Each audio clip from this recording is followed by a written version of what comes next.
I was in the control room. The phone rang. Can you come to Dave's dressing room? That was a very rare occurrence that all of us would be gathered prior to a show. He said, well, I guess you want to know why you're all here. I'm going to call Les Moonves and tell him I'm retiring. And we all were like, what? What do you mean? What do you mean? He was like, you know, I'm done. I said what I had to say, like, get out. It felt like some kind of strange dream. It was, now it's going to happen.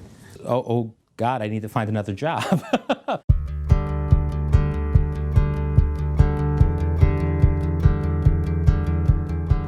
My name is Barbara Gaines, and I worked with Dave Letterman since his morning show in 1980. So that's 35 years. 24 years. 11 years. 25 years. 11 years. 30 years. 25 years. I was just shy of the 30-year mark when we went off the air. We all just got very used to this was the place we worked. Crazy successful TV shows last maybe 10 years. To be in a television job for 30 years, or in my case, 25, is completely freakish. I remember the last show at NBC, and Paul said to me, you know, I'm a musician. You're not supposed to have a gig for 11 years. You're not supposed to have a gig for 11 days. You get together, you work on a show, it's 6 months, you wrap, you get on, and you get in a cycle of freelancing and going from show to show. As a writer, you're usually writing for someone who's just a haircut. But, you know, Dave Letterman was a guy that you aspired to. Whether the days were up or down, there was always that, oh, I'm working actually for someone who's going to be considered a legend. I wanted to be completely immersed in something that was going to be seen by a lot of people. There was a sense of job security there, that you have a job. You know that tomorrow morning you'll have a job and next week you'll have a job, until Dave has another heart attack. Like so many long-running projects, you get to feel like it's a family, and yes, families are full of odd, simmering undercurrents of tension. You definitely get on each other's nerves when you work together for that long. While you're here, every day we're trying to claw your kidneys out. But if you ever need a kidney, we're there for you. I think that kind of sums up the Late Show experience.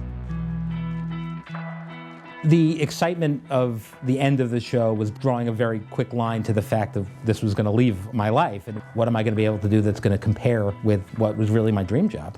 When you're so closely tied to a place, the notion of what's to become of me, it was a lot of our identity. There were a lot of conversations, you know, writers would kind of pull each other aside and say, hey, did you hear about this thing? Have you applied for this thing? We were all pulling for each other, but we're also kind of worried about ourselves. It was a little stressful. Once I got over the terrifying notion of having to find another job, I got very excited about what the end would be.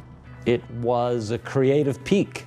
I was pushing on adrenaline for most of that final year. You had the biggest stars in the world, and they came ready to play. George Clooney wanted to be handcuffed to Dave. Tina Fey came, Julia Roberts. Nobody was saying no to coming on. All of us did mark almost everything. You know, oh, this is the last stupid pet tricks we will ever do. Oh, this is probably the last time so-and-so guest will ever be here. The President of the United States, he said to me, how long have you been here? And I said, well, this will be 25 years. He took a beat and he said, gee, that's got to be strange. I'm looking at Barack Obama and I'm saying, this is your definition of strange? Even he was taken by the fact that it was all coming to an end. There was a certain looseness, like, well, we might as well just try to have fun. There were, you know, some staffers who had little parties in their offices, and a lot of alcohol was involved. We only have another 2 months to go. Pour me a drink. We'd have like a dozen different balls, we'd be throwing them at each other and playing loud music and turning off the lights. It was called murder ball, and it was mostly an excuse to just get out all of our aggression and to physically attack each other. I don't know if I should be talking about that on camera. We started talking about the last show years before he retired. One day I will stop working, and what will we do on that last show? And he said, we're gonna have to have a big ending montage, and of course, we'll do it to the Foo Fighters live. And I thought, live? I said, I don't know how we're gonna do it live. And he said, well, you have to do it live. The first time it rolled to the montage fairly well, and I ran on stage, and David Grohl doesn't know me, and I don't know David Grohl. I ran on stage and grabbed him and just said, that was amazing! And being the nice guy he is, he didn't say, you know, who are you? He just hugged me. We were doing the top 10, the big celebrity top 10. Julia Louis-Dreyfus came over and kind of said, can I see something else for me? And we found the joke about Jerry, and I do remember that shot of Jerry getting a huge laugh. Yeah, that's great. That's funny. That's funny. That's funny. 10 minutes before we were taping, I got a call from Jay Leno, wishing Dave the best, and it was lovely, although what I remember was at one point I'm on the phone and I'm looking and I go, I'm gonna miss the last show unless I can get off the phone now. It was an event. I mean, it felt like an event. There were satellite trucks everywhere. There was a huge crowd on Broadway. It was celebratory, and I was interested in how the show was going to turn out. A lot of people are paying attention. Thank you very much. This is, I think, maybe the most important show of my life, so I appreciate you.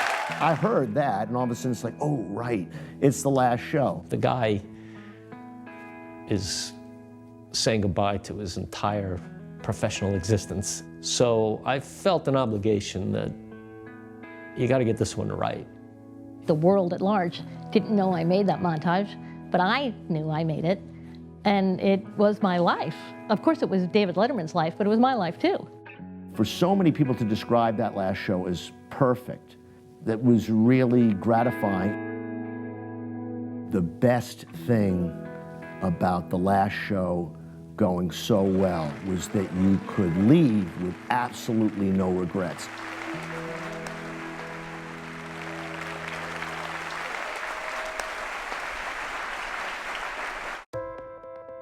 "12 hours later, and you know, you just see them just knocking things into the dumpsters. There goes the desk, there goes Paul's bandstand, there goes the backdrop and the bridge, and it's like, they're serious about this. The show really is ending. This wasn't a joke. It's life, you know, it's, I think they had to get Colbert in there and they had no time to waste. I don't begrudge them any of it. It's, you know, it's the law of the show business jungle. I was leaving my office and I thought, I have nowhere to go tomorrow. Somebody said to me, you better know what you're gonna do the day after the show ends. I have to pretend to be a grown-up now and think about jobs and things. This is as real as it gets. You gotta find something else. You gotta see if your skills that you've built here are in any way transferable to anything else in life, because I wasn't sure they were. When I finally walked out of the building, it just felt like the right thing to do. Like, now it's time for me to go. I often would stress over whether or not I could succeed in another environment with a different set of circumstances and a different group of people. That was always in the back of my head, like, well, are you a one-trick pony? Well, we're about to find out.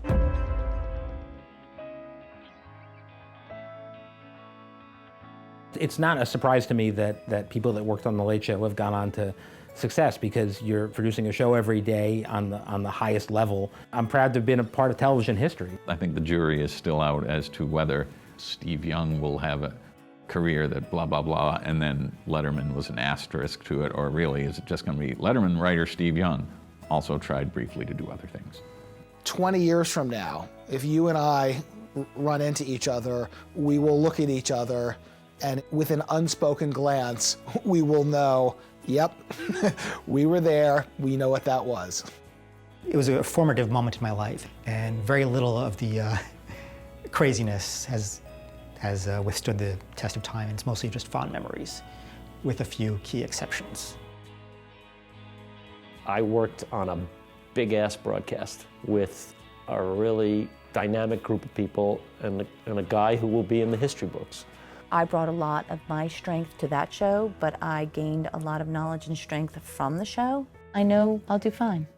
I'm never gonna have the relationships that I had with the people on that show, because we have that thing, that shared experience. So that's a great gift. It was a good 35 years. Certainly in retrospect, I have no complaints.